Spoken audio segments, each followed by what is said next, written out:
struggling to move your nonprofit forward? You've come to the right place. Welcome to the Nonprofit Architect, where we are giving you the actionable steps you need to launch and grow your nonprofit organization. Now, here's your host, Travis Johnson. Hey, welcome everyone to the show. I'm sitting here today with Jonathan Kraus from Love Never Fails International. Jonathan, how you doing today, bud? I'm doing great, Travis. I'm so glad to be with you and your listeners today. How are you doing?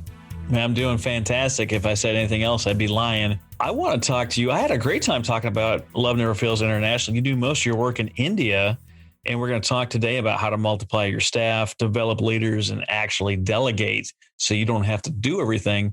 But why don't you give us a little bit of background on Love Never Fails International and what it is that you do? Yeah, sure thing, Travis. Well, Love Never Fails International, our main thing is to take children out of poverty. You know, so many studies show that if you can give a child an education in India, you're going to take him farther away from poverty. But if you can give a child an English education in India to a child living in poverty, then he can get to middle class or higher. So we're focused on that. We provide the essential needs that these kids don't have, but through a generous sponsor in America, they're given to them. And we've seen amazing stories of transformation with these children that are living in little tin shacks in the slums or orphan, or their parents died of HIV, sex traffic. And it's still to this day, 12 years later, I'm so passionate about this work. You know, it's nice that when we decide to actually do something that has an impact, it has a way of not taking from us, but helping fill us back up. I absolutely love that. We've had a few conversations now. We've talked in depth about leadership, and it's one of those words that people study and some people do. But when you have like a real discussion, you have a real analysis on the topic, it really changes how you think and feel. And we were having our pre-discussion before I hit the record button, and Jonathan's over here taking notes. I'm like, this is great. I love it. That's what is supposed to happen when you have these discussions, because the real leaders understand that they're not going to have all the answers. There's always something new to learn. And if you do it right, they might just surprise you. So what do you have to talk about today? We've got a few different things. You were living in India for like 7 years. Is that right? So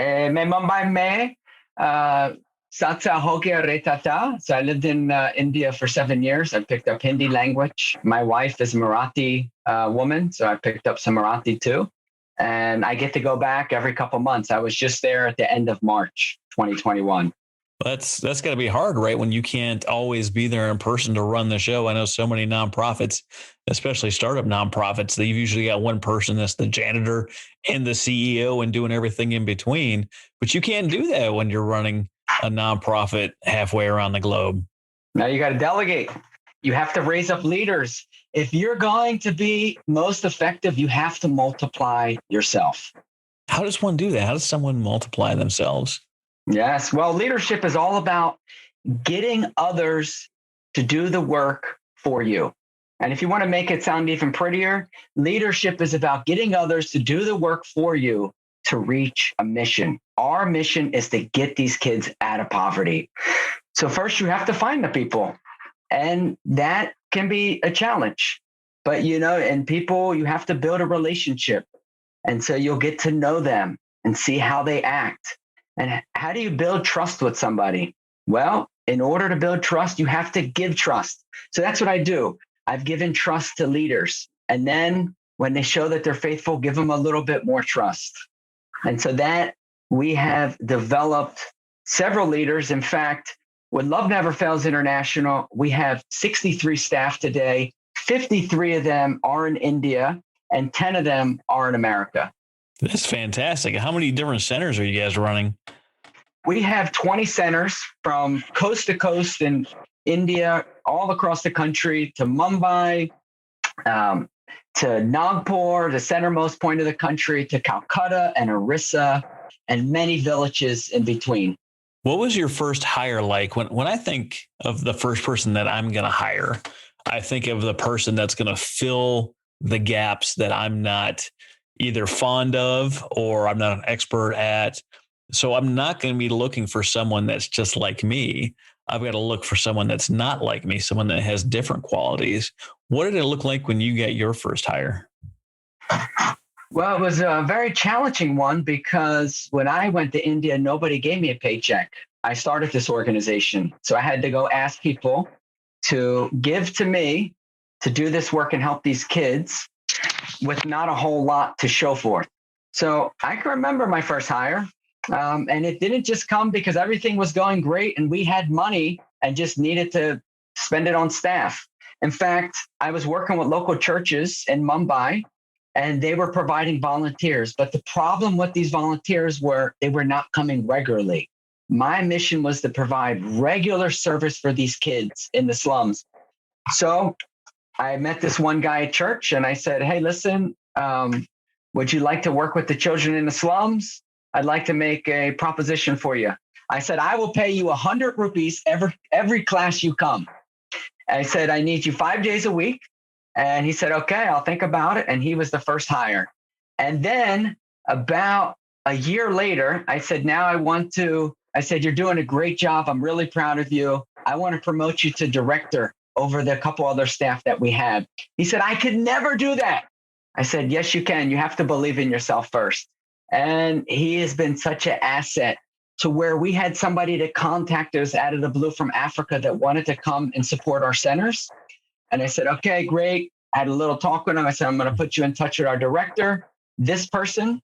And they loved him. They fell in love with him. They're like, oh my gosh, I absolutely love him. About 6-7 months later, they decided they were going to make us their designated organization to support in India. And so in 2020, we received probably over $200,000 from these people that met with the one employee that started at 100 rupees to be director to where he got that responsibility. So it started small. How do you build trust with these people that you're obviously thousands upon thousands of miles away from? Are you worried about that? I know people in America, when they have someone here local that they see every day, they're like, I still don't know if I trust them. You're trusting someone that, I don't know, what's India, 10,000 plus miles away. What does that look like? Yeah. You know what? I think it works better that you're so far away, because sometimes if you're right there and you're in the office, you can have that tendency to micromanage. Micromanaging is when you're focused on the business side of things. Okay. When you're focused on leadership, you're focused on the people side of things, investing in your team, investing to get to know them. Hey, where's that document? You said it was going to be ready in a week. What happened? We need those reports in. Or how is your mom doing? You told me she was sick last week. How is your grandparents doing? Asking about their children. So that's one of the things I focus on, building the relationship to build trust. And when we have a potential staff, you have to get to know this person in time. Time takes time. And then another thing, before we hire a director in India, because we have our eyes set on different states, then we have to have a director that's going to go there and spend time with this person before we start giving them small tasks. We don't just say, we're going to make you a level 5 Love Never Fail center. We have 5 levels of our centers, and all levels, level 1 will get the least amount of resources. Up to level 5, they're getting the most amount. So we're going to start with level 1. Here's some emergency relief. And this is how we want you to follow up with it, because we need pictures like this. And this is how we want you to distribute it. And let's agree on what items they're going to get and the cost. How do they do with that small task? If they can handle that, can they handle a construction project? You don't want to jump into the big things. So we start by giving trust in littler things and seeing how they handle it. It's the same with that we treat our children, right? You say, hey, can you pick up your toys? Hey, can you do this? Oh, now we're going to give you the vacuum. Can you vacuum? Oh, we go from vacuum to the lawnmower. And we do this inherently with our children, but somehow we forget to do this with our staff or our volunteers. We have all these unknown, unwritten expectations that when someone comes on board, they're going to be able to do things. One of the things I love about the military is they take a random person off the street that meets a set of minimum qualifications, but they train you and they assume that you've never had any training before. Does that cause some problems? Sometimes, yes, but it also ensures that everyone that leaves that school or that level of training has the same base level of knowledge. And then we go up and we work up from there. You have all these different on-the-job trainings, these different syllabuses that you have to complete. And many times you have tests, oral boards, and different kind of tasks you have to do in order to get certified. And then when you are certified, there's people checking up on you to make sure you're still doing it right. That's how the military works. But in other organizations, they forget to do these things, or they assume that someone says they're proficient at Excel on their resume, that it means they have the same level of knowledge that you do in Excel. And that's just not true. That's just not how that works. You expect them to have some level of functionality, but you really don't know what it is. It's not like you give them an Excel test to see if they understand and you understand exactly where you're at. We don't do that. And I think that's one of the big fallacies, that to expect certain things when you haven't trained them on it. When I look at leadership at the basic level and I'm going to give someone something to do, have I trained them, or do I know that they're trained on whatever I'm going to give them to do? Do they have the capacity to do something like that? And capacity might mean bandwidth, right? Do they have the time available? Or it might be what you mentioned about a sick family member. Do they have the mental capacity to are they even at work today in their head? Are they even here working? Because they might not be. And then have I given them, if I told them what they do, I use Jim Mattis's 3-step communication process. What do I know? Who needs to know? Have I told them? Have I communicated what my expectations for this thing is? Have I given them some kind of timeline? Hey, I'm going to give you this task. And I don't tell them I expect it done before the end of the shift, before the end of the day, by the end of the week, by the end of the month. If I haven't told them that, then they don't know either. They're not mind readers. If they were mind readers, they wouldn't be working for me. That's for sure. They'd be off making billions of money in Dogecoin or something. Who knows? But we have to make sure that we have done these things and let them know that they're trained, capable, have the capacity, that I've set my expectations. And then the biggest one, to avoid micromanagement, you've got to leave. I joke in a few of these episodes, I say the 3 Ds of leadership are delegate, delegate, disappear, because you can't delegate something and then stand over their shoulder and expect them to do it. That's great, Travis. I love the 3 Ds. I never heard of that until we first spoke, and I remember it very well. And it's so true, because although I never heard of the 3 Ds, I was already doing it. And that's one of the ways that you're going to multiply your team. But I want to say something about accountability. A lot of times these organizations in America, what they're doing is they're sending money over there. It could be to a church. It could be to another organization that they don't really have accountability over them. And so what I found is, because I lived in India for 7 years, a lot of these, even big, very famous organizations, are sending their resources, just random people as they delegate as their contact. But they don't really have accountability, because they can't hire or fire them.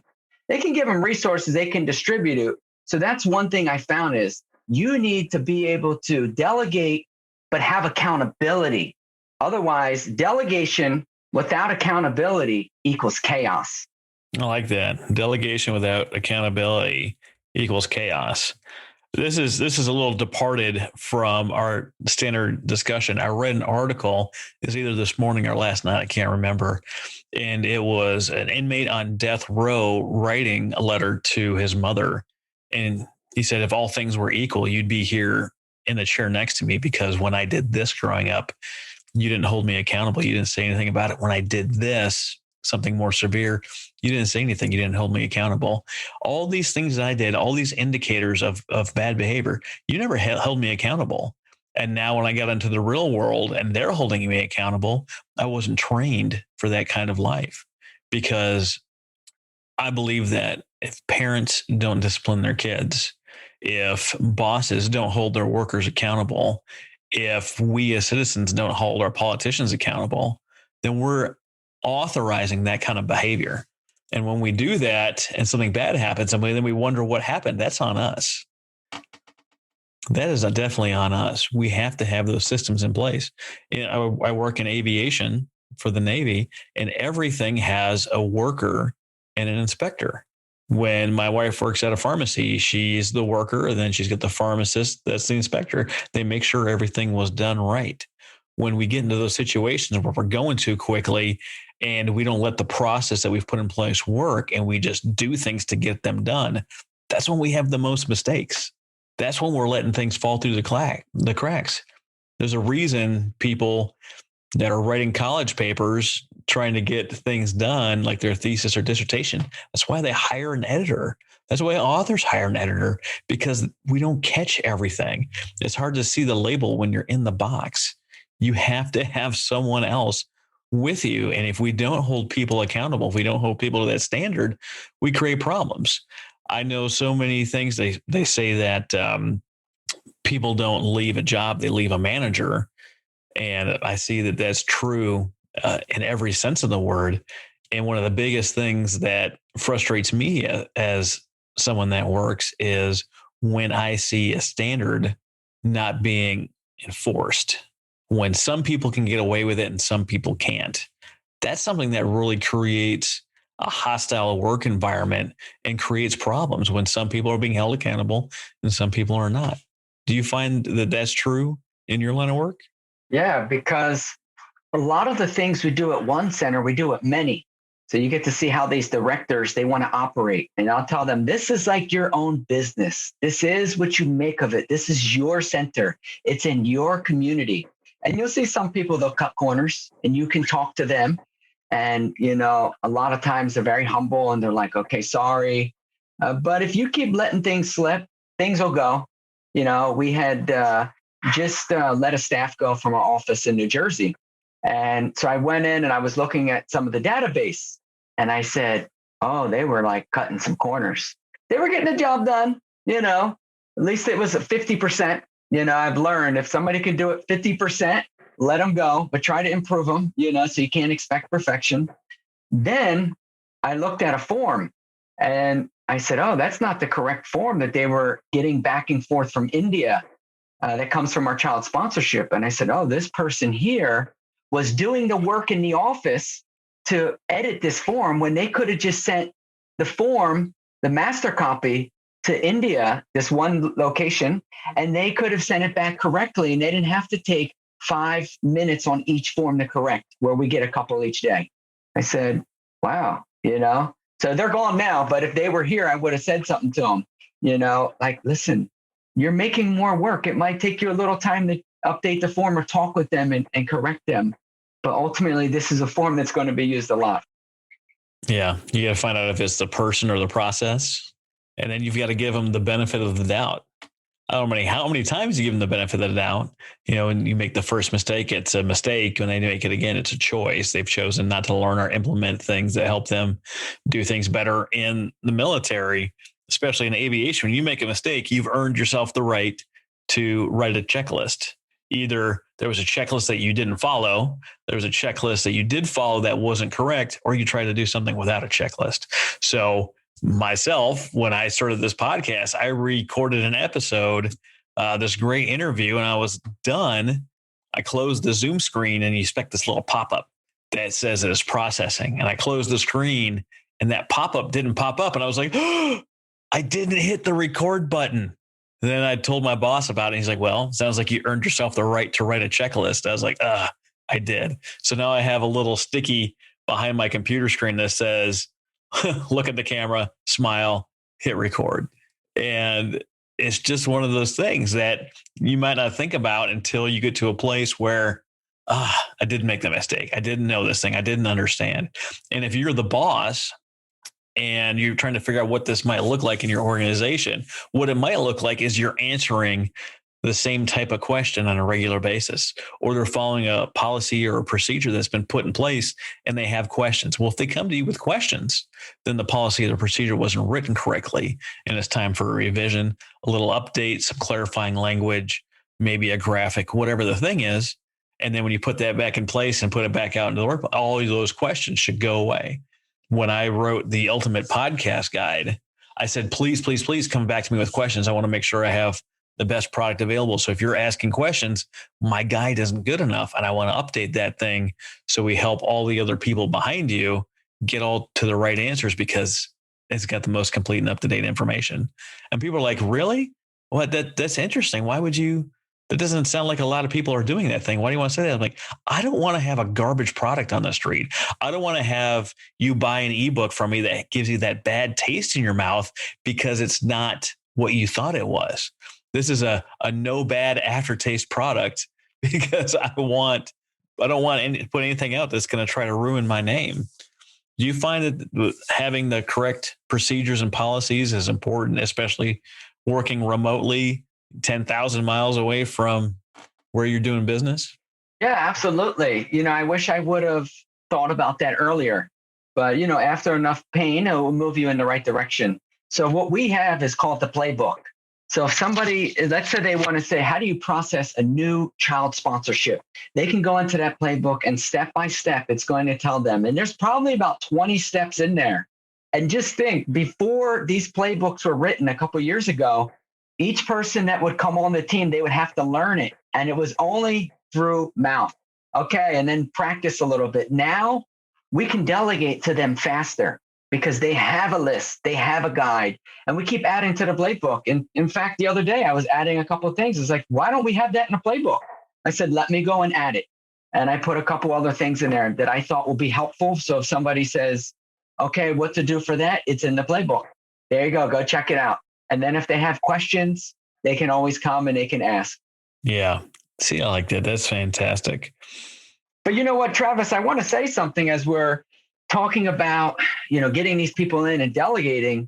Another way to multiply your team is that I believe is one of the biggest mistakes is, well, let me ask you, who are you going to choose? The person that's smarter or the person that has greater belief in themselves?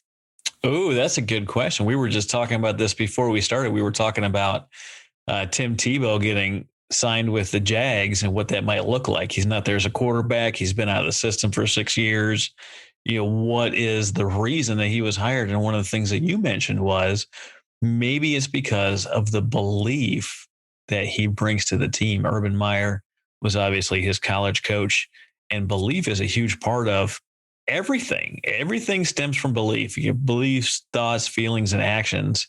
And if you want to change any of those, you have to get down to the core belief, and that has to be in alignment before you can move forward. Is that what you were talking about?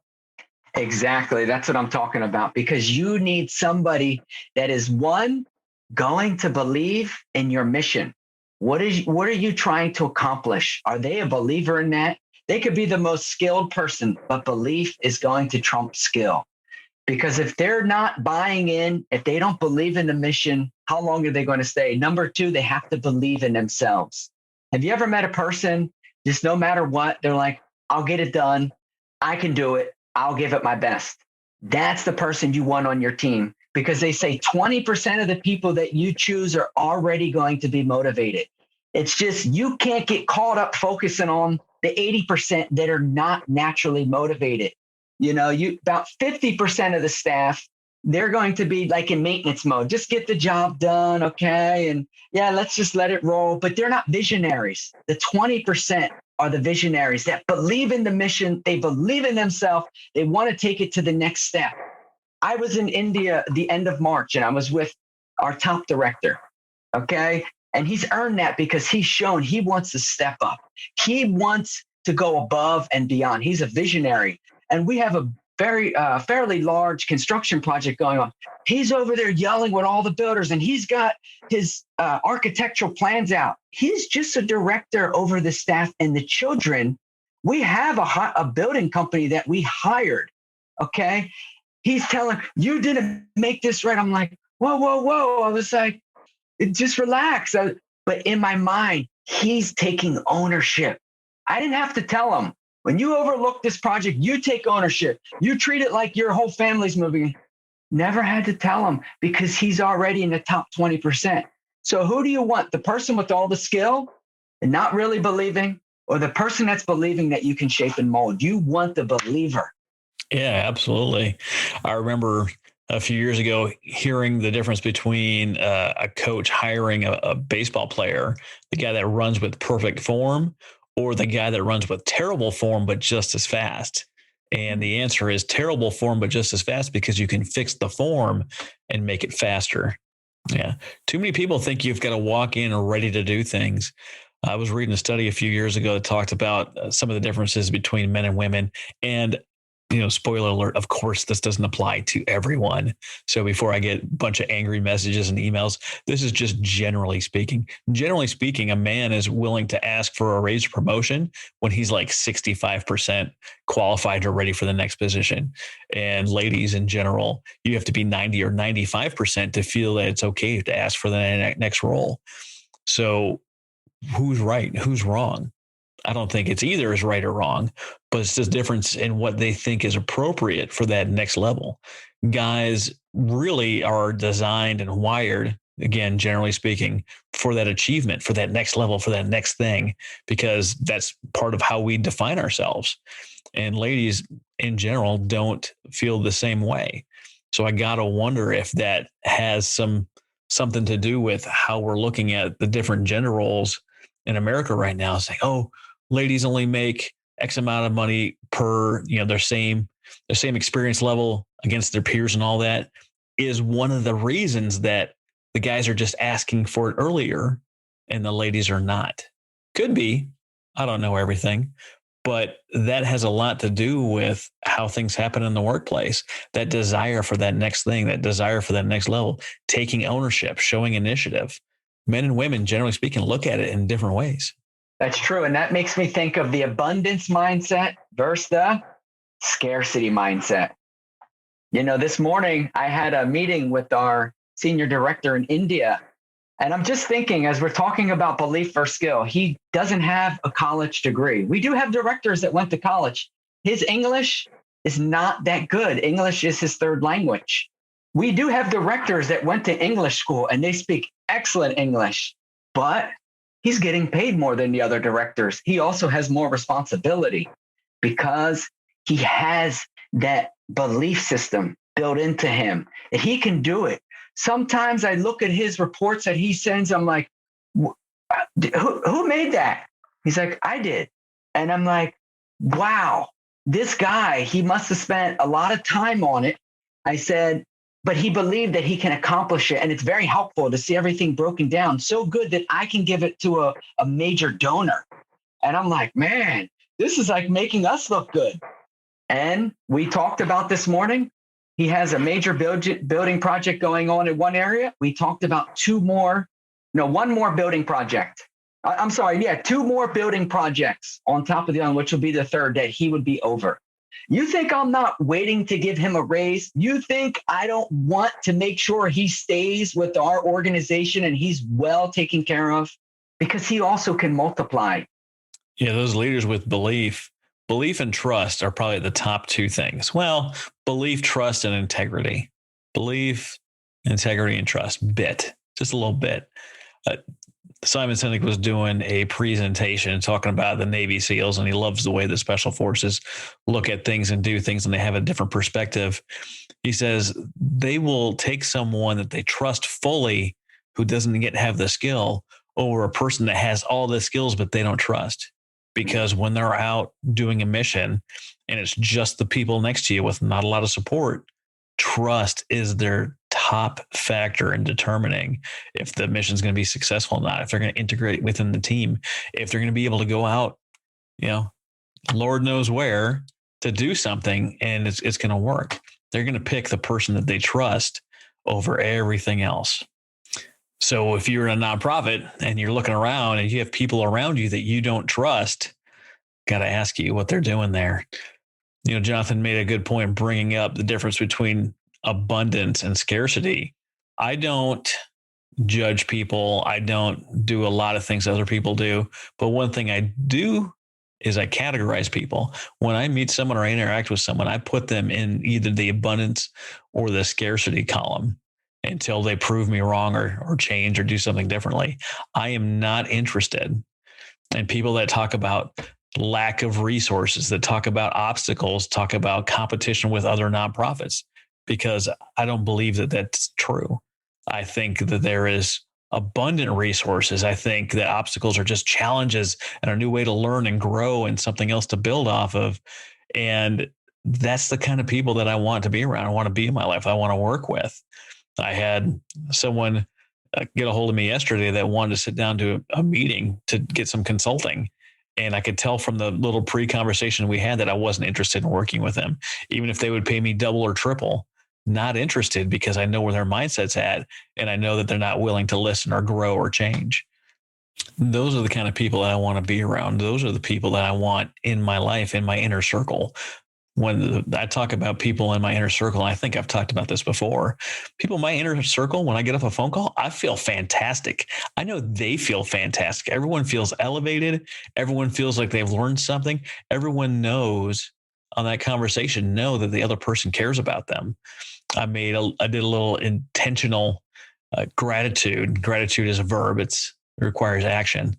And I shared my inner circle list with the people in my inner circle. I said, hey, I want you to know you and your spouse and your children, they're on my list. And I think about, pray about, meditate daily on the people on my list. I wanted to know that you're in my inner circle. And I had a gal who's like, oh, I love that. You're definitely in my inner circle. As like, is it written down? And then this morning she sent me a little picture of it actually written down, because she's practicing that intentionality. Someone that I knew it was on their list, but they didn't have the list written down.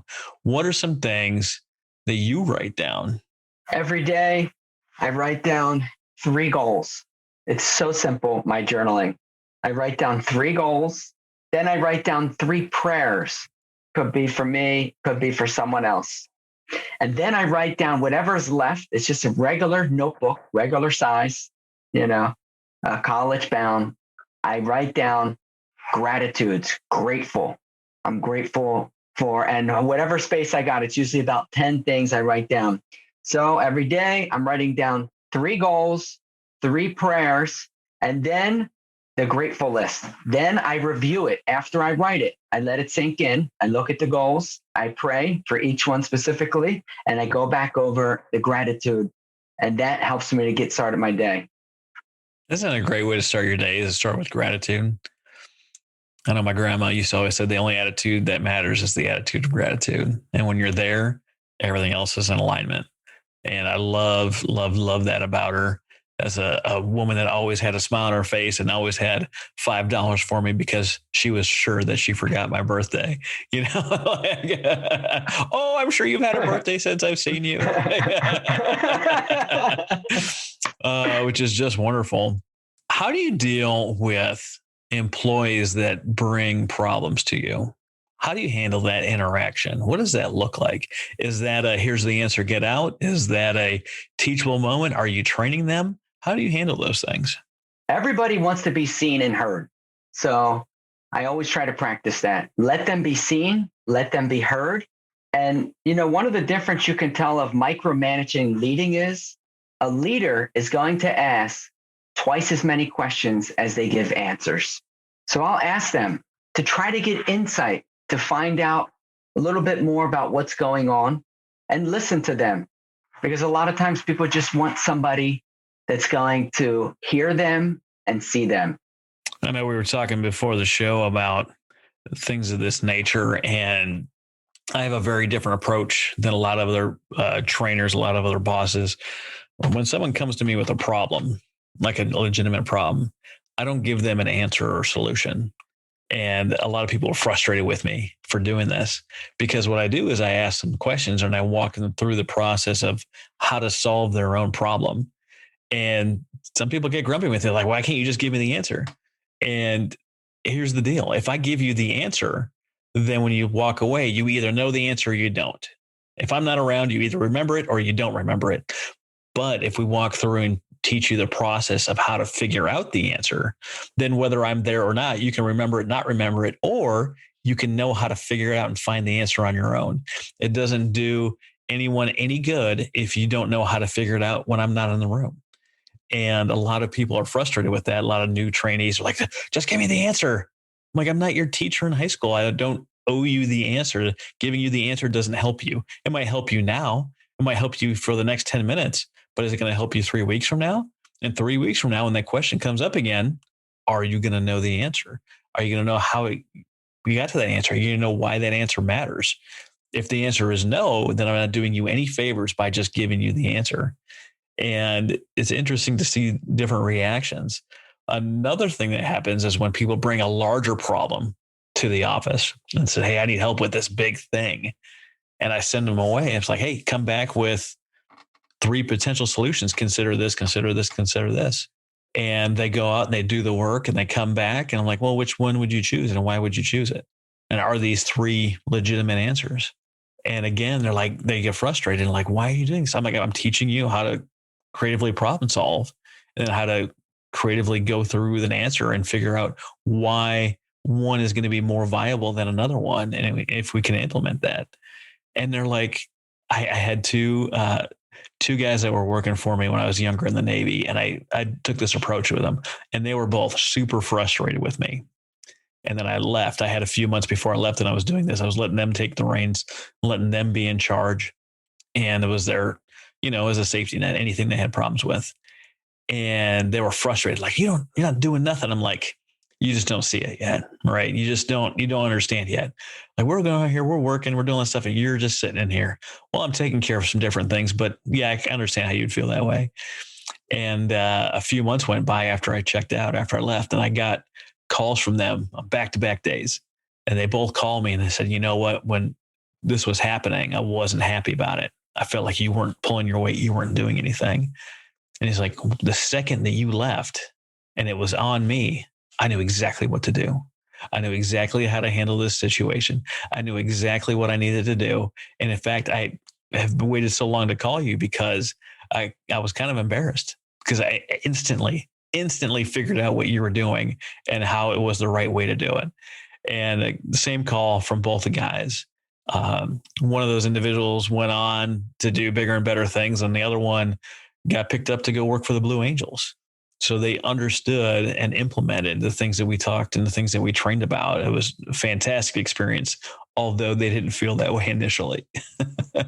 No, because you built confidence in them. If somebody comes to you, one of the ways, with leadership, you don't want to be micromanaging everybody because you're going to hurt yourself and hurt them. When somebody comes to you, if you just give them the answer and send them away, you're going to be doing them harm. But here's one of the ways, if you're micromanaging, if you're getting interrupted every 20, 30 minutes from a staff, you're probably micromanaging because they have to go figure it out. You tell them, no, just figure it out. Okay. And come back and then let me know how you plan on going about solving that problem. And then you're actually instilling confidence in them. There's times I just don't have time, and I've heard staff and they're like, oh, thank you so much for trusting me. You're really building my confidence. So I didn't learn all these things, just because I read it in a book.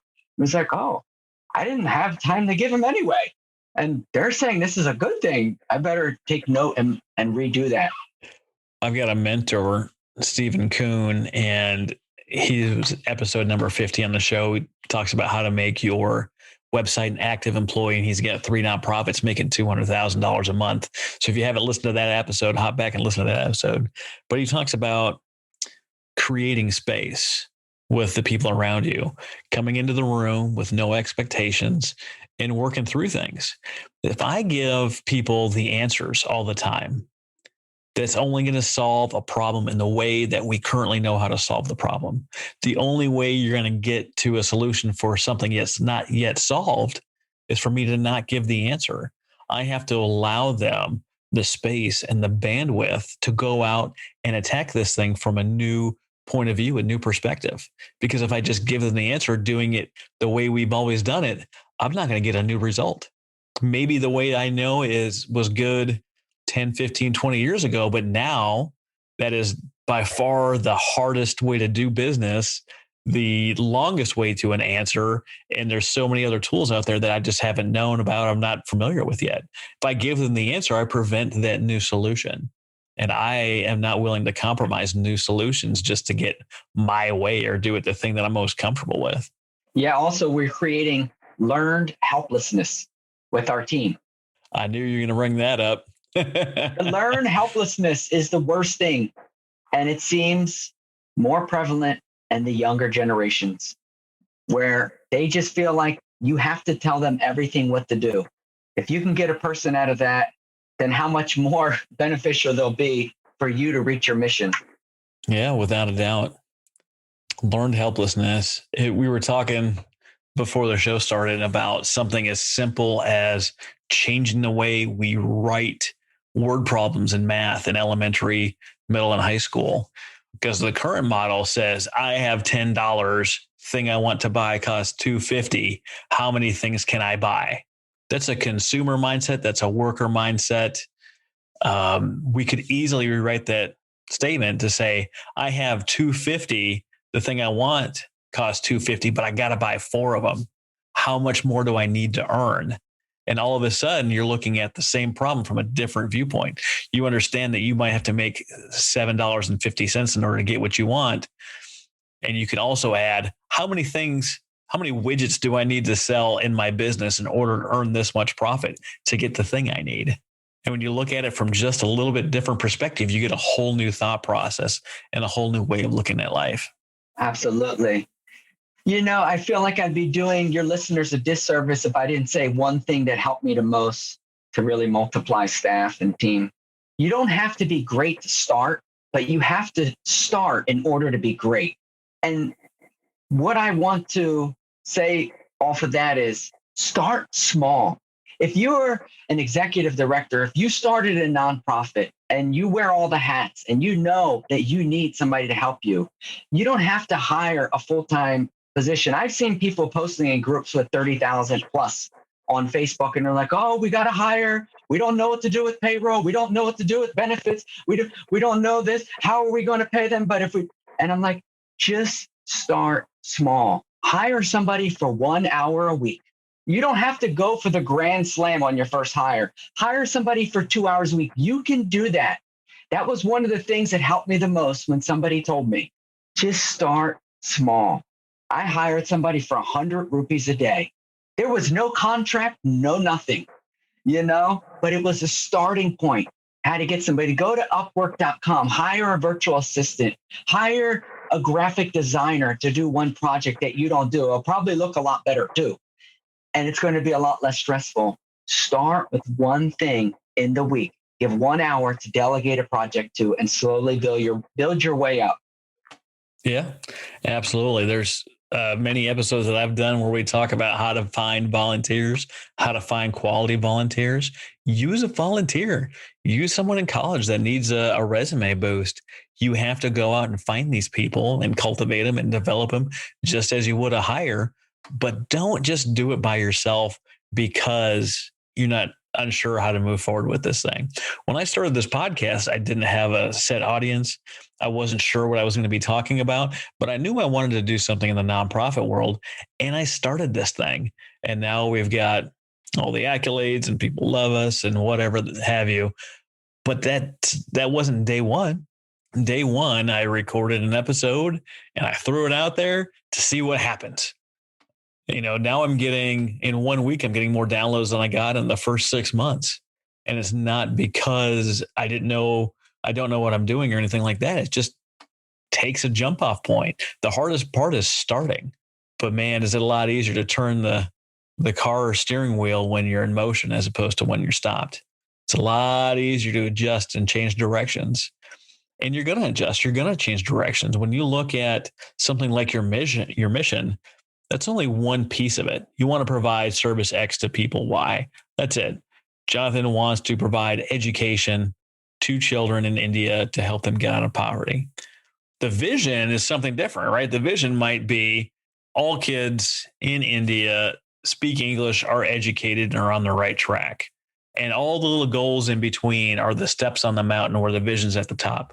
The strategy, that's something that's going to change on a regular basis. You've got these sweeping winds that are coming around the mountain, pushing you and pulling you. And the average is 7 different times you're going to change strategies before you get to the vision. Don't change the vision, change the strategy. Take something, start with it. Tell your staff, be like, hey, we're going to try this thing and we're going to go this way. It's probably not going to work. We're going to need input. We're going to need to adjust course. An airplane doesn't take off, set a heading and go. They get called by air traffic control and they get called by centers. Hey, you got to reroute. I need you to go around this obstacle. We've got other planes in the area. We've got heavy traffic. Go up to this altitude, go down to that altitude. You can't get to work by driving in a straight line. You've got to turn the corner here. You got to turn the corner there. But somehow, when we're applying this to our business or our nonprofit, we said, well, that's the strategy we're going with, and it's either going to work or it won't. Chances are it won't. Don't feel bad. It's not a bad strategy. That got you off the starting line, but you're going to have to incorporate different things, different ways of looking at the problem. What gets you to your first $10,000 is probably not the same strategy that's going to get you to $100,000. And it's probably a different strategy to get to $200,000 a month than it did to get you to your first $100,000. There's nothing wrong with that. That's how it works. That's how we got 7-Up. There was a soda maker back in the 1800s that wanted to create something, and formula number 1 didn't take, number 2 didn't take, 3 didn't take, 4 didn't take, 5 didn't take, number 6 didn't take, and he quit. And he sold the formula to another gentleman, and they reformulated one more time to get to 7-Up, and that's what stuck. And 7-Up's been in manufacture however many years that is, in the late 1800s till now, because they changed strategies and they finally got to the one that worked. The strategy I used to promote the nonprofit architect on day one is not the strategy I'm using today. You have to be willing to change and update. Keep that vision the same. Make sure you're hitting goals that are going to get you towards there. But the strategies to do the things that you're trying to do are going to change and evolve over time as technology changes, knowledge changes, and the things that people prefer, people's preferences are going to change. You got to change the way you're doing business. John, before we started our last conversation, you mentioned something about the person you wish you had when you were younger. Remind me what that is. What does that look like? I wish I had somebody that was there to encourage me and to teach me things that the school's not going to teach you. You know, one is if you fail, don't give up. The Bible says that a righteous person falls 7 times but gets back up. But too many times we fail 1 or 2 times and we feel like, oh, it's not meant to be. And you know what? I felt so many times when I started Love Never Fails International. I couldn't even get a person to stay. It felt so hard. I was like, I was looking for that first staff. It was so difficult. And, you know, now I talk with the board and staffing, you know, challenges we have in America. I'm like, this is nothing compared to India. Now we have a lot more staff, but there was challenges. I wish I had somebody to teach me those things. Don't give up. Somebody that's going to teach me to believe in myself. That don't just focus on running off and getting a college degree, but focus on building yourself up so you believe, you have confidence in yourself. You know, somebody that would also guide me in my faith. Because when I look back and, you know, when I bought a Lexus and lived in a nice house, I didn't feel the happiest in my life when I had those things. You know, in fact, when I had left being a teacher in New Jersey and went off to India with nobody giving me a paycheck, just asking people to support me. And, you know, in my mind, Love Never Fails was there. On paper, it wasn't. You know, it was still formulating. And so I was the happiest person. You know, India, as you know, most Indians have the same last name, right? Patel. Then you get to some areas that changes. It's Patel. It varies, you know, and they have a lot of the same names. Well, I used to say out of 1.3 billion people, I'm the only Jonathan Kraus. There's only one of me, and I'm the happiest person in the whole country. I rented a room where 12 people shared the bathroom. So there was a lot of surprises in that bathroom, you know. But I was happy, and I wish somebody would have told me when I was a kid that you don't need things to make you happy. Happiness is an inside job. You have to believe in yourself.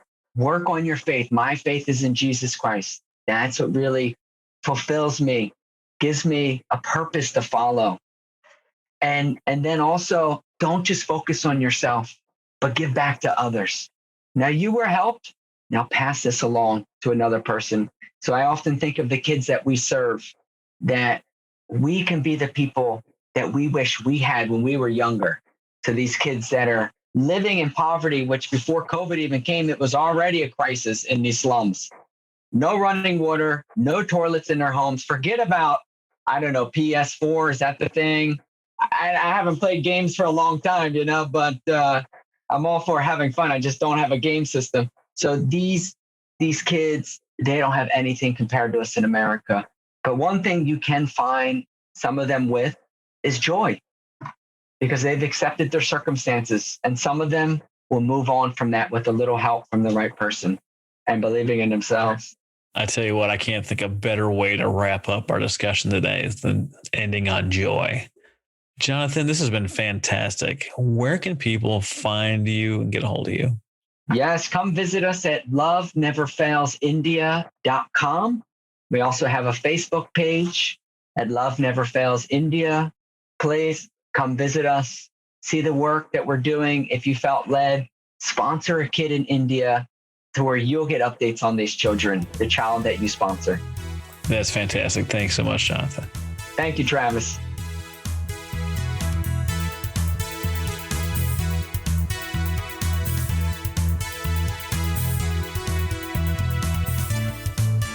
You've been listening to The Nonprofit Architect. To listen to all our past shows, visit http://nonprofitarchitect.org. And be sure to subscribe, rate, and review our show. Thank you.